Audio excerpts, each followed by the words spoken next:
Halo guys, perkenalkan nama saya Tisyananda Melisa dari Prodi Akuntansi Fakultas Ekonomi Bisnis. Di sini saya akan menceritakan tentang asal-usul Bangkalan.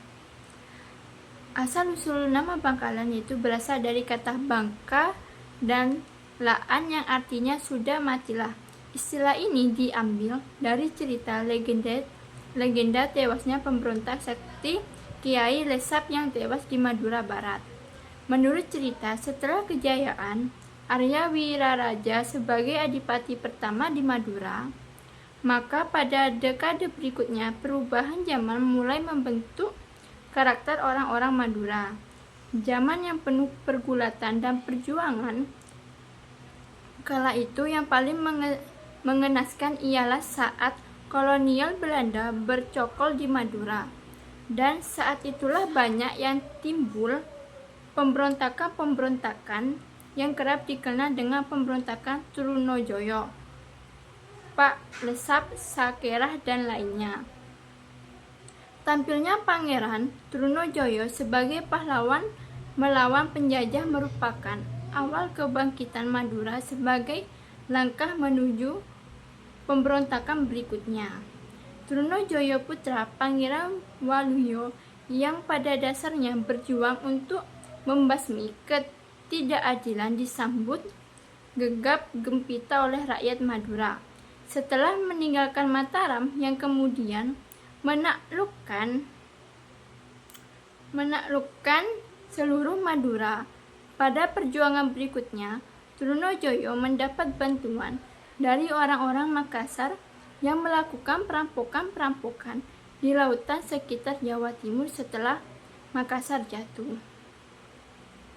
Dari persekutuan Makassar Madura, itulah yang kemudian diperkuat perkawinan putri Trunojoyo dengan tokoh dari Makassar, Karaeng Galesong, yang menjadikan keterpaduan wilayah yang berjarak jauh itu.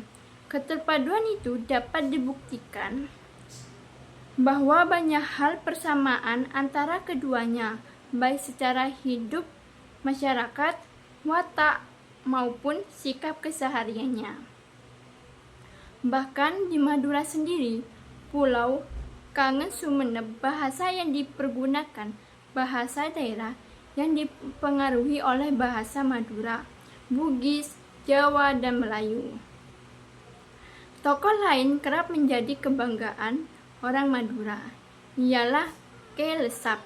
Dalam cerita disebutkan bahwa Ki Lesap memiliki sebuah golok dan dapat disuruh mengamuk sendiri tanpa ada yang memegangnya. Karena kesaktian yang dimiliki ialah makin menjadi kesohor sampai seluruh pelosok Madura.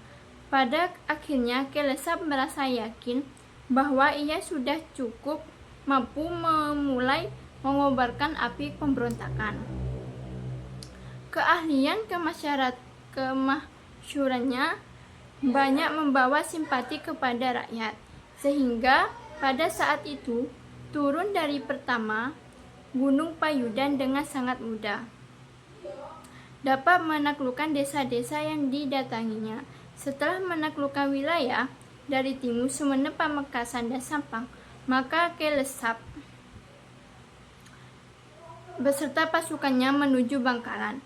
Pertempuran dimulai sebab pasukan Cakraningrat V sebagai penguasa di Bangkalan mengadakan perlawanan yang cukup hebat. Namun akhirnya kekuatan Bangkalan dapat dipukul mundur. Bantuan kompeni didatangkan dari Surabaya dan pertempuran berlangsung kembali.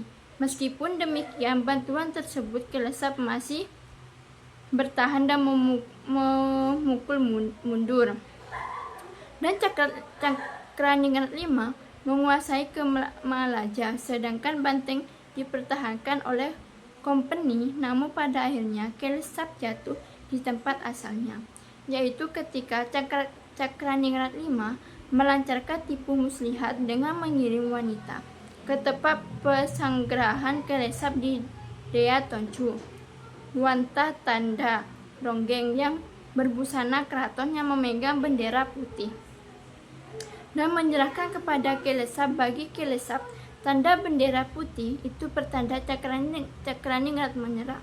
Namun apa daya, titik kelemah Cakraningrat terletak di rambutnya. Konon wanita yang menyamar sebagai putri keraton bernama Nyi Marpuah sesuai perintah Cakraningrat berkesempatan memotong rambut Kelesap. Saat itu pulang hilang kekuatan, termasuk kekuatan senjata goloknya yang bernama Kodi Cangcang. Pada saat bersamaan Cakraningrat beserta bala tentaranya menyerang dan menusukkan tombak pusaka Bangkalanyang bernama Sinenggolo gemetar dan bersinar seolah mengeluarkan api, dan pada akhirnya Kelesap beserta bala tentaranya banyak yang binasa. Maka berteriaklah rakyat yang mengikuti rajanya bersama-sama berteriak, Bangkalan, artinya sudah matilah, sebagaimana diabadikan dengan nama Bangkalan, salah satu kabupaten di Madura. Sekian dari saya. Wassalamualaikum warahmatullahi wabarakatuh.